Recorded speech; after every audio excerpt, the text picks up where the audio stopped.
This is Footy Prime. This is what we do. Welcome.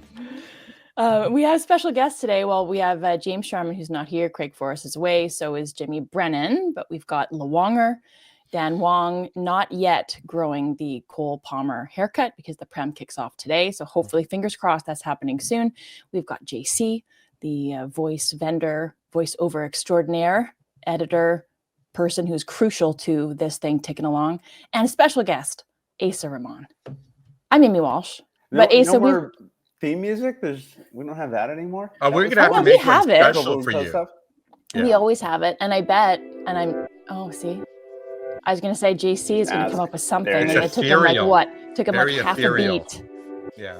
Yes. Here on Footy Prime, we've got Asa Rehman, and it's the Thomas Müller show. It's all about the extravaganza, the hype train, as he said, as he arrives and he landed in Vancouver. I won't talk like this the whole show, but I might talk like this for as long as the music is playing underneath me. Asa. Then we better turn that off. I'm done. That's right. We've become unlistenable. No, but seriously, like this is massive. And you said it upon his arrival, Thomas Müller, biggest signing in Vancouver sports history. And I think the fanfare, the feeling around it, what it means for the Whitecaps franchise and the city, it does feel like this. Yeah, 100%. And I think that you thought that going into it, and then the arrival just solidified it, just cemented the fact that this is the biggest signing. Maybe people were hesitant to say it before it happened. I know that Messier gets brought up, and then there's backlash about that, obviously, because it just didn't work out here in Vancouver. So you have the hockey players, and obviously hockey is the biggest sport in Canada. But this globally, the international attention that this has received is not something anyone had anticipated going into it.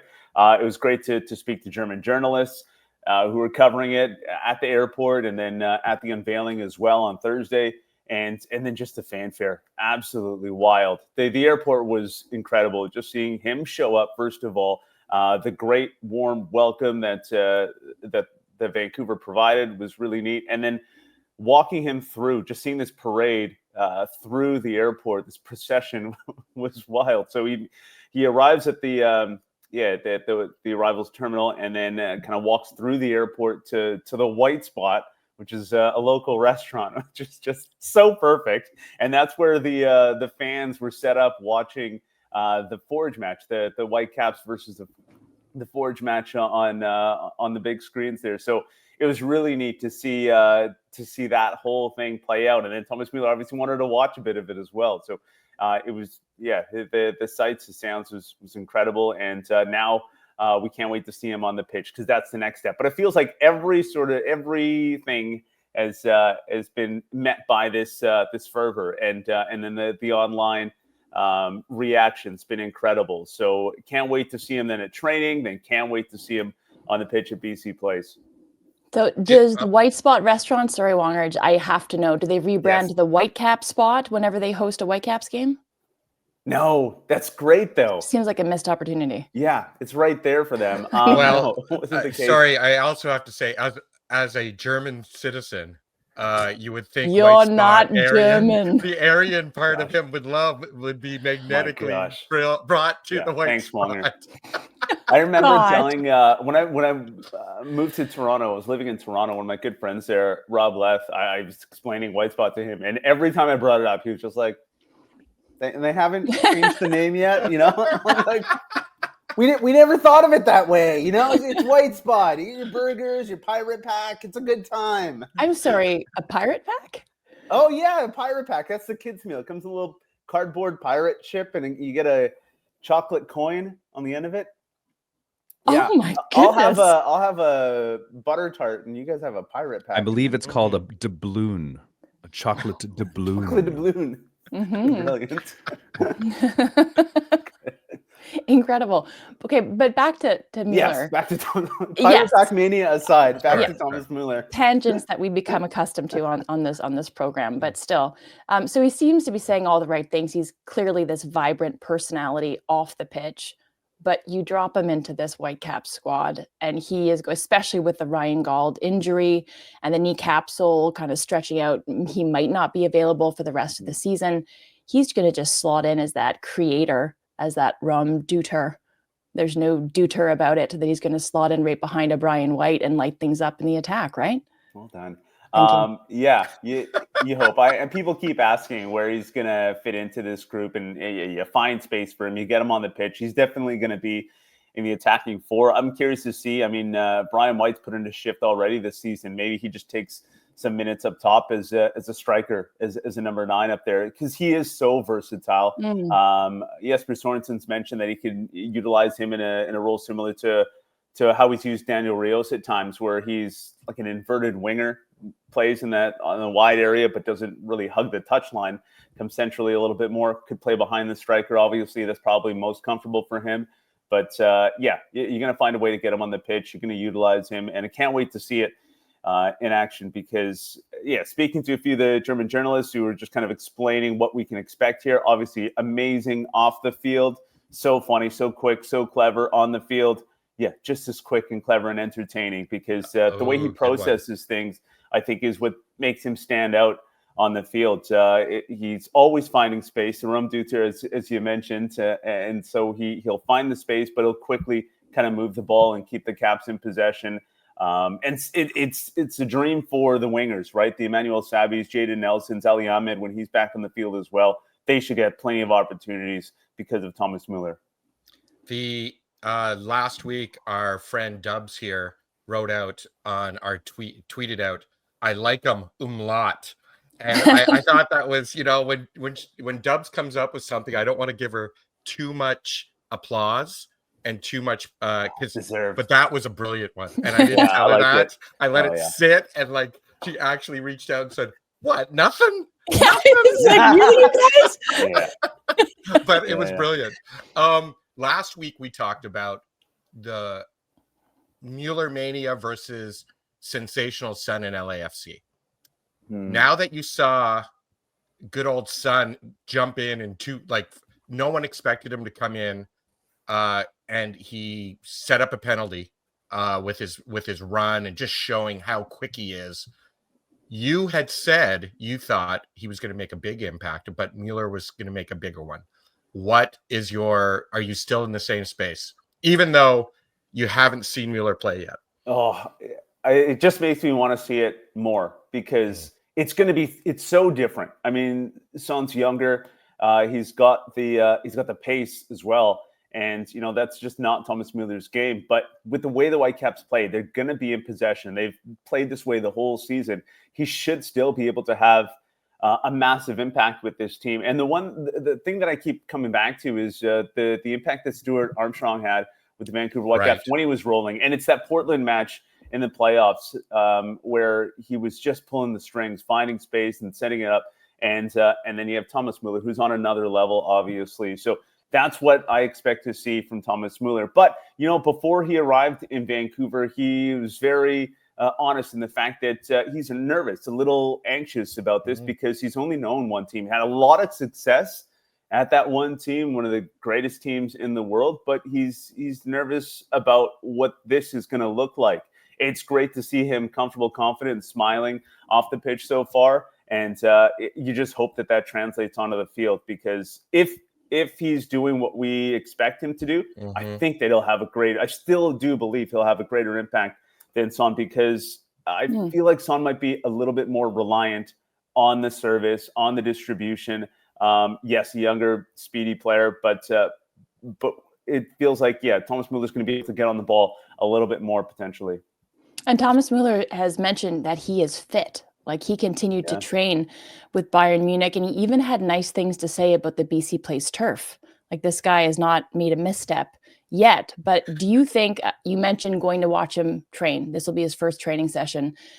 Today we're Friday. I know this is probably Wonger, you're shaking your head I probably shouldn't be dating this pod, but don't date Friday. This, Amy, don't date it's this, all please. good. No. We'll send people straight to the Instagram and X, where I'll be sharing some of those videos and stuff. So it's all good. But you listen to the rest of this episode, and then you you follow up after. It's That's fine. right. And if you're not following Asa Rehman on socials, you Please need to, do. because your piece that you did on his arrival and his potential impact on this club in a city is pretty remarkable. So follow Asa for more of that. But you must be really excited to see him like partake, finally play, and like see how he meshes with this crew, with this squad.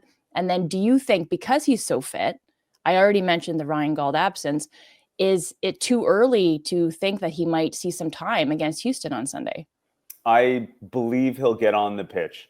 I think that is the expectation, and I do. He has to go through the motions still. See how he fits in at training. He mentioned, just kind of getting a feel for the pace of the game, what that looks like. Should be comfortable. Obviously, coming from Bayern, even training at Bayern, he should be up to speed. Obviously, so it's not like he's been out of form or not playing for a while. So that's encouraging, obviously. And then getting used to the turf as well. I'm not sure if he's going to get a chance to step on that turf until Sunday. So that's the other kind of interesting thing. BC Lions are on it on Saturday. So that's the other thing where, he just has to get comfortable with that as well. I expect maybe he'll spend a little bit more time on it Sunday before kickoff. But other than that, as long as everything kind of looks good, expect him to get on 5 or 10 minutes, get a proper ovation from what I expect to be a sold-out crowd at BC Place. I don't think they'll open the upper bowl. What's sold out? Lower bowl. Yeah, I think around 27,000. Wong, good question. And I think they might keep it that way for a little bit, kind of create the demand and have people, who can't get a ticket to Sunday's game, get a ticket to the next one and really generate that buzz. Especially because, it should be a show. Hopefully they finish up strong. Like, that's the other thing here. They've been great so far this season, still eyeing to be first in the West. And I think this is the piece that they need. And that's one of the things I mentioned in that story, Dubs, you were talking about, is that when they had the Soccer Bowl run back in 1979, a key piece to that puzzle was Alan Ball, who's a great English player, obviously, and kind of came into this group that was already pretty stacked. And then that's the one that kind of put him over the top. And it feels like there's some similarities here, and that Thomas Müller is that missing piece to a great team already. And hopefully he's the one that takes him to the next level. And I love how he's plugged into that. Like, he understands what he's walking into. Yeah. Every question, like he said, he just hit it out of the park. He was having so much fun at this unveiling. And the fact that he kind of knew that little bit about the history, obviously probably a crash course upon arrival, but knew what's going on, knew the relevance of that team. It's a team with rich history, nowhere near the level of Bayern Munich, but it does date back to the 70s, had some successes, the 86ers in the late 80s and through the 90s. And USL championships as well. So there's a lot of history here. And it seems like, he quickly became familiar with it, which is really nice to see. Sorry, Dubs. I'm a vibe guy, and you are on the street. You're there. Were you surprised because when I saw the media, the German flags waiting for him, that surprised me. I know he's a big name, but I didn't know how it would be amplified and then resonate amongst Whitecaps fans, German fans, any fans of football, soccer. And it seemed like it's bigger than anyone thought it might be. Yeah, I agree, Wonger. I think that was a big question. Once it was kind of rumored, then solidified that he was signing here, there was a good sort of waiting period and a lead-up time. And I think that the Caps were very intentional about, announcing when he was going to arrive at the airports, and making giving us time as well for the unveiling. And they set this up. They had some time to set it up, and they did a pretty good job about, just making everyone aware about this. And then you can kind of gauge the interest level, right? Because we talk about this being the biggest signing for various reasons, more because of the global attention that it's getting. But yes, great to see the local support as well, and kids showing up at the airport. You mentioned all the flags. Obviously, there were sports teams that just happened to be in the at the airport. I think going away on a trip. Obviously, as you go to tournaments, it was a Ridge Meadows team, probably 13 years old, and the boys kind of saw him coming through, and then I caught them afterwards because I see everybody on their phones which is not out of the ordinary, I guess, for 13-year-old kids. But I was like, did you get a chance to see Thomas Müller? Sure enough, the kids are just like ecstatic, just so happy that they got to see him. And it was really neat to see that. And as far as Thomas Müller goes, like serious aura. Just the second he kind of walks through, you could see everybody, soaking up this energy. And it's, it was remarkable to be a part of that. I'm happy to hear you say the word aura, because I'm trying to use it more often to try to give myself credibility with the younger peeps and then the younger generations. I just learned what aura farming is, right? In bed, I'm pretty sure I heard my kids or felt my kids eye roll. That's right. All of them were just like, I could actually hear the eyes rolling back up into their skulls. Yeah, exactly. But like Müller comes up with, he used a turn of phrase like hype train. So maybe he's going to pull out the aura farming next, right? But like I saw this I shared it in the dark web. It's Sonny with LeBron and Lionel Messi in a picture, and it says the highest selling jersey of any athlete in the world. And I know Wonger just asked you to talk about the potential impacts of both of these massive signings and Son and then Thomas Müller to the Vancouver Whitecaps. But Son's jersey at LAFC is now the highest selling jersey of any athlete in the world. So the impact of Thomas Müller is going to be felt, and I alluded to this earlier on, more than just bums in seats, because he's stealing your bit a little bit, Asa, right? Challenging fans to pack BC plays, but it's also the started here first. No, I know you want full credit for that. Yeah, full credit. But gold star on Asa. It's also the about face for this club being up for sale a mere 9 months ago. And then now ownership changing course from sale to looking for a new partner, and the P&E grounds and this new build where the Whitecaps have a dedicated home in a stadium, not only for the longevity and the legacy of the club, but for the fans in the city. Yeah, complete 180, if you will, on this situation, because it quickly went from team up for sale, concerns that the Whitecaps could be on the move.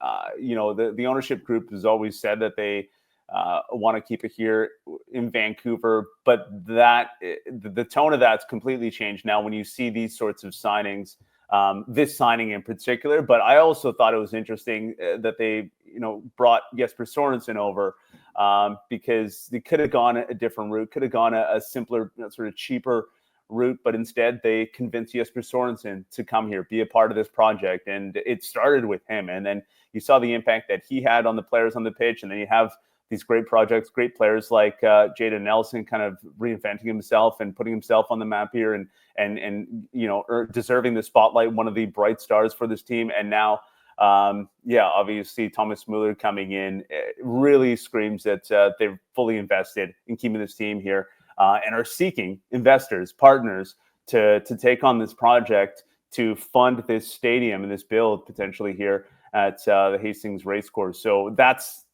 where all the attention's gone now. And Jeff Mallett, co-owner, we haven't heard much from the owners, but he was available. And I thought it was very special to get a one-on-one with Jeff Mallett, only to find out like 4 hours later, he spoke to absolutely everybody there, which is okay, that's cool. But no, I thought it was great that had a few minutes with him and learned a lot about. Did you mention that you'd be on Footy Prime today? Did you tell them? You said, look, you're missing the biggest opportunity by not making this an exclusive. No, it was really good to hear from him and kind of understand where they're heading, what they're thinking about really going forward. And it's great that you really get the sense that they're investing in Vancouver and the Vancouver Whitecaps here. And if you're listening across the country or in the United States, if you look up the province, it's an article in the province that our Dub shared in the dark web, but it was talking about changing kind of the ownership positioning and about mitigating risk. It was more about, hey, how are we going to go forward in this new realm of, team ownership? So I found that quite interesting that was what is now the narrative, which is, hey, we don't want to go anywhere. We just don't want to be the only ones, 3 or 4 of us, mitigating risk all the time and being financially backing of this. So that is like you said, it is a full 180 from at least on all the speculation. Yeah, exactly. Yeah, from what we believed initially to what we know now. And that's really encouraging for Whitecaps fans who can comfortably enjoy this, and then going back to the jersey sales, confidently buy that Whitecaps jersey, knowing that there's something extra behind it, and the hope is that Thomas Müller is going to be here for 3 or 4 years, scoring goals at BC Place. I think it's also a move and putting down those roots, and it speaks to the ambition, I think, of the club and the changing complexion there, the Vancouver rise out there for NSL, and what it means for the build towards 2026. Like if all of a sudden this year, towards the end of this season, at the conclusion of the MLS regular season and playoffs, however the Whitecaps would do, and that franchise just picks up and leaves or goes somewhere else, that changes, I think, the feel for co-hosting the World Cup in 26. So I think we're on a rising tide here. I know that's the wrong turn of phrase here. I should have used it. Two NSL with rise. I know. Yeah. Tide, rise. Right. It's all happening. It's all coming up roses. There it is. How many more? That was quite rapid. Rapid rise. Yes, that was quite rapid. All those euphemisms. We'll have to AFC how it goes. Damn it, Dubs. Sorry, JC. AFC, what you did there? Yes. Usually have a good play on words on your JC, like JC next time. Win. Yeah. Okay. Was there anything else that you wanted to add to all of this, Asa, that we may have maybe forgotten to touch upon? On the Thomas Müller stuff? No, I think we're summed it up, and looking forward to seeing him on the pitch now, kicking a ball.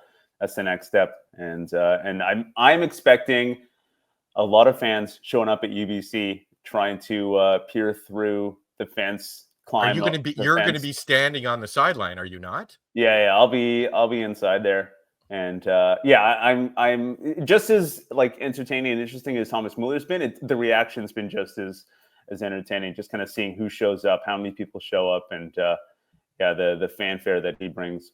Borrow my story and say you were born in Germany and tried to get citizenship, and then see if he says you're not German, like the embassy said to me. Oh my goodness! Yeah, put him on the spot. It seems like a long and arduous road for not very good outcome. The first thing I was going to say to him. Yeah, exactly. First impressions. What? I still have a chip on my shoulder. Gosh.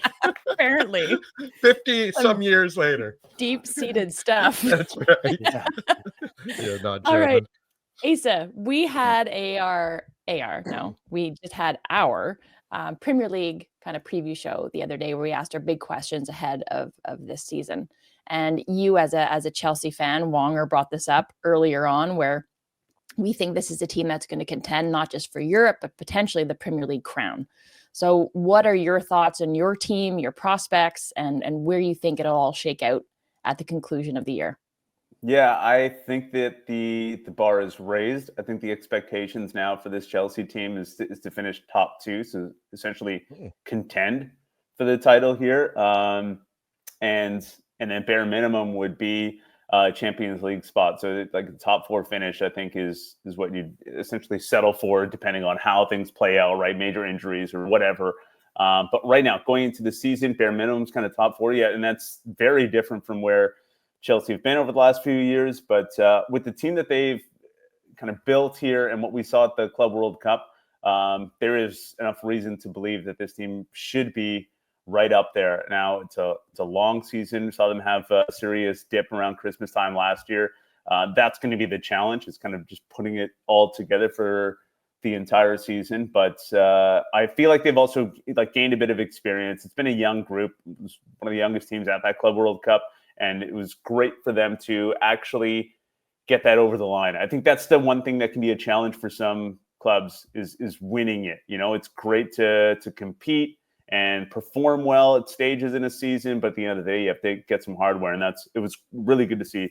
Yeah, Chelsea actually pull that off and get that title. So hopefully they can carry that into this season and have a strong start starting this weekend. Are you throwing out things like world champions after the Club World Cup? I did initially, just because it's funny, it's hilarious, right? And I don't think.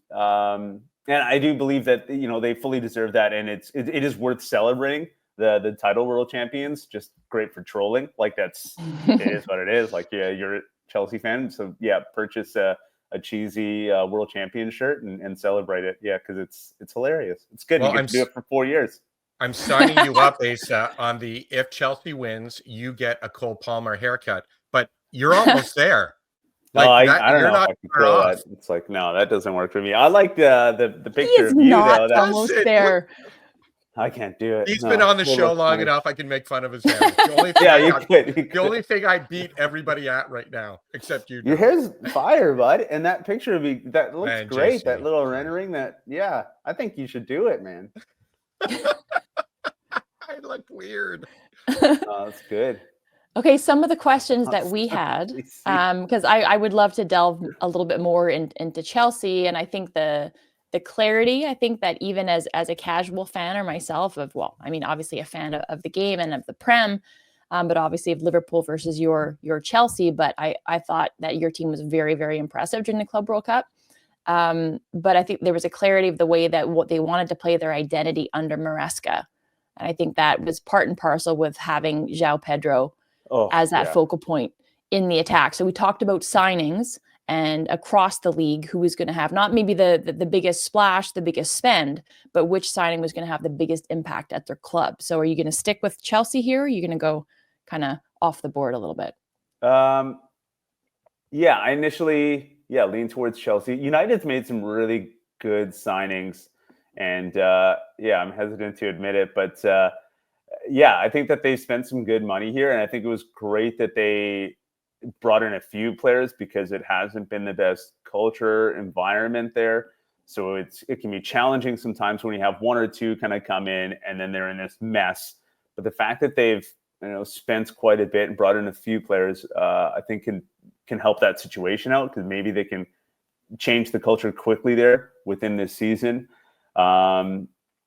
And then Pedro's impact, we've already had a glimpse of that. It's almost like it's cheating. We've kind of seen what he can do already, and he did it so quickly. I imagine that he will continue Discovery to have rights, right? Yeah, that's right. It's like, hey, I Who found this guy? Who saw this coming? So I think I'll stick to João Pedro. Trying to think of any other really interesting good signings that can have an impact here. Also trying to figure out my FPL team. I had a few people reach out to me. Is Footy Prime going to do an FPL? We have to figure that out too. What's happening? You got to do it. We have to figure that out too. Yeah. Got a few minutes. I say you just launch it, get it going, and then people can. Yeah, I think that's the way we're going to do it. I'm going to ask our Footy Prime Supporters Club to see if they might be able to run it, because what we found last year is we're not terrible. It's just that we're scalability. That's one of those things that we would like to be more active in, but doesn't fall within our purview right now. Yeah. Just so everyone knows. The other question I wanted to ask you was Alan Scholes from our Footy Prime Supporters Club said the team's going down, because we were talking about who's going to be relegated. So the last EPL question, Al said, if I remember correctly, and he's a United fan, Liverpool, oh my God, City, and Sunderland. Just because I think he was taking the piss. Yeah. But who do you see it as a 3 up, 3 down? I think so. And I was trying to figure this out the other day. Actually, this season also crept up on me. I was out for the dog walk yesterday with one of my good buddies, Richard, neighbor here, and he's a United supporter. He's like so excited it's this weekend. I was like, wait, what? Like it's here now. So yeah, even that, I was like, wait, who's coming up? Who do you think's going down? We're trying to do that, and I feel like I'm definitely just like getting caught up on what's going on coming into this season. So for that, I think I want to kind of watch this weekend, see what everyone looks like. Like Newcastle's a really interesting one to me. Like I was so excited about them coming into this season, and then they just had this awful window, this terrible summer, obviously. So I'm curious to see what they end up doing. And at the moment, it feels like a 3 up, 3 down. But so many interesting teams that I'm curious to see this season.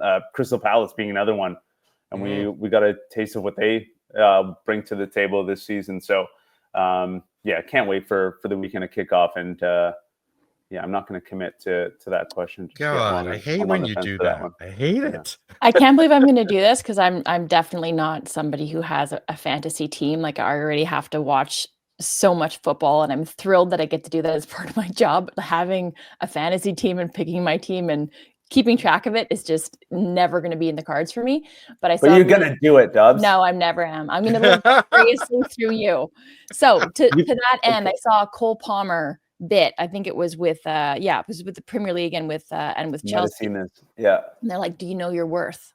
And he's like, immediately, 10.5, zero hesitancy, 10.5 mil.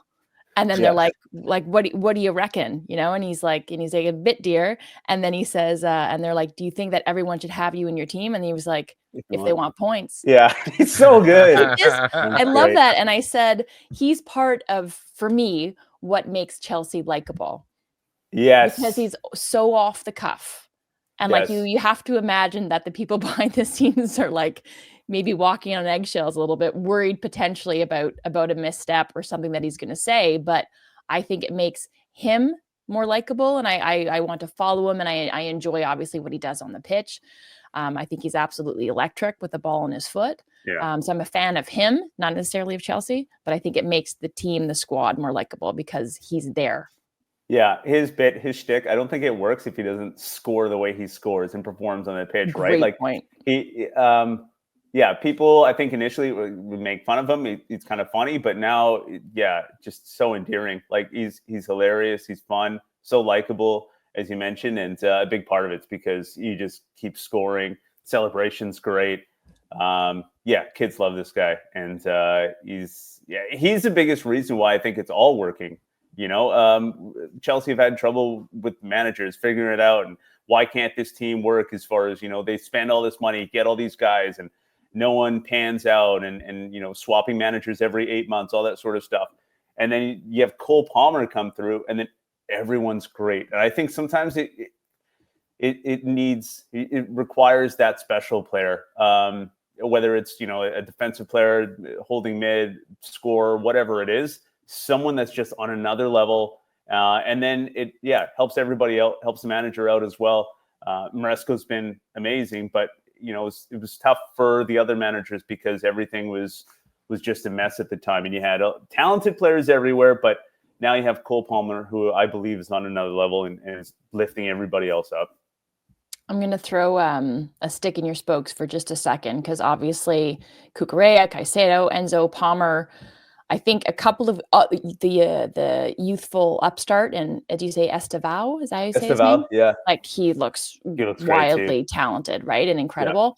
Yeah. Just add that to their depth of squad, but durability of Reece James and your goalkeeping in Sanchez. Like, are those your 2 points that maybe you're worried about? Yes, dirty. Although it feels like they have, I mean, the goalkeeping in particular, I think that's always been a concern. Although Club World Cup, like, I don't know, something might have clicked there. So there's hope again because, Sanchez has always been concerning for me, just especially with the ball at his feet. But maybe he's turned a corner. So that's great. Reece James, it feels like they have cover. He missed the leadership, obviously, when he does leave. And, you know, it's inevitable at some point. He's going to get hurt. But at least, they've got bodies. They've got cover. Gusto's look good when he's had to fill in. They've got players that can kind of support and fill in there. The goalkeeping would be a concern if it turns again. And last thing, because I think our supporters club, Wonger, was one of the ones that they came up with. Who's your dark horse this year? Oh, good one. Dark horse team? Like club to make a move? Well, on this show right now, it's you compared to me. I was going to say it's the white spot rival. That's right. The dark horse. The dark horse. You should get a white spot sponsorship. This is good. It's like the Maggie Simpsons rival with the unibrow. Yeah. I don't know if it's a dark horse because of the popularity of the team, but compared to where they finished last year, and it pains me to say, but Manchester United, I think, can make a move and a push and be right up there, top 6 again to turn some heads and make things interesting for it seems like Chelsea, right? Starting this segment, talked about them being, competing for the top 2, but that's going to be a tough team for a lot of the top clubs. That's what I feel like is, that would be my not really much of a dark horse, but maybe it is because of what they did last year. Did they finish 14th, 15th? 15, I think? 15. Yeah, 15. Yeah. Darkish. Ish. We'd also be remiss not to just mention Canadian Championship started on Wednesday. Everything seems to be coming up Vancouver right now. Yeah. Whitecaps drew with Forge, but now are playing at home. That was actually a super great first half match to watch, like a lot of fun.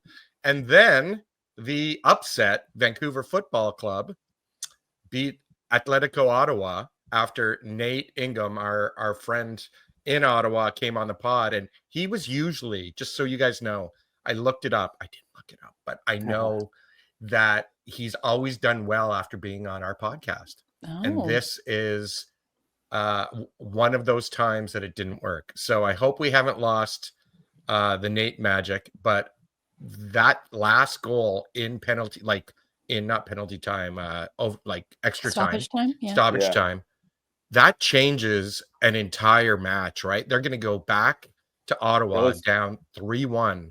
Yeah. Ottawa. And like, but no away goals though. No wiggles. No, the 2-goal advantage. No wiggles. No away goals. Sorry. Yeah. No wiggles. Yeah, all the wiggles. They're performing with the Super Dogs. What's happening? Let's not get the wiggles to turn on us. But yeah, that third goal was massive, huge, right? Just to get that kind of 2-goal advantage going into what's going to be a tough environment on the road for Vancouver FC. But I think scoreline aside, this is so good to see because just for Vancouver FC fans and Martin Nash, I think that, fans were excited about the team maybe going a different direction under Martin Nash. And now we're seeing it. Like the goals are going in. They look way more exciting going forward. And this is a massive result. And it was obviously shocking and upset, if you will. But when you watch the game, when you see it play out, like Vancouver fully deserved it. And I think that's hard for people to understand and come to grips with at the moment as well, is that this is actually a pretty good team suddenly. Like they've got some pieces, especially going forward. So like I think set themselves up well for that second leg. And the Whitecaps have some work to do. Right after a 2-2 draw, I think that they're content with that result away from home. Forge a great team, but now they have to get a win at BC Place. So it's all lining up. Still some work to do, but very hopeful for an all Vancouver final. And Atletico going back home as well, right? So they're down by the 2 goals, but I think that is something that they can manage as well. But as you said, Asa, full credit to Vancouver FC, because I think I saw it was a one soccer piece. They're saying, are they the best last place team ever? It's okay. That's a headline, but fully deserving, as you said. Well, that's something that Afshin Gopi, the former coach of Vancouver FC, had mentioned. And it was a puzzling line when he said it, because who says that? But and I think they're probably playing off of that a little bit, because they do look pretty good now as a team that struggled for so much of the season. And Ottawa's going to have to go after this game. They're chasing goals now. They've got to open up. And with the way we've seen Vancouver, kind of hit on the counter and hit quickly, Vancouver could score first in Ottawa. Could really open this game up. So excited to see that game and Whitecaps against Forge here. Just before we go, Dubs, I just wanted to say, I know Dubs said she likes Müller Umlaut. I like you, Asa Umlaut. I don't. So thanks for joining us. I don't have any U's in my name. I gotta change the spelling. Do you have a middle name? Do you have a middle name? Yeah, no U's in that either. All right. Yeah, Asa Javed Rehman. If you're Javed, you're trying to pull it out, because you guys like to go with the 3 names when people get in trouble, right? This is true. Yes. Yeah. Okay, right. So Asa Javed Rehman. Always a pleasure when you stop by, Asa, and subscribe to all of the great content that we had this week. We talked about Nate Ingham coming on. That is not dated. It's just a great chat with Nate, and lots of people impressed with him. They're like, he's got a future career basically in whatever he wants, but maybe on the mic, maybe as a pundit, he'd be doing something, but a good chat with Nate. We had Liv Scott on the broadcast early this week of Ottawa Rapid FC, and we had a Premier League preview. And then another one today with Asa Rehman and his take with the Chelsea bias, but I think overwhelmingly just a good, healthy take on the state of the Prem as it kicks off today. Liverpool versus Bournemouth, right? Bournemouth. Born in the mouth. That's Yes. right. So thanks, everybody. Visual. Check out all that content, and cheers for listening and watching.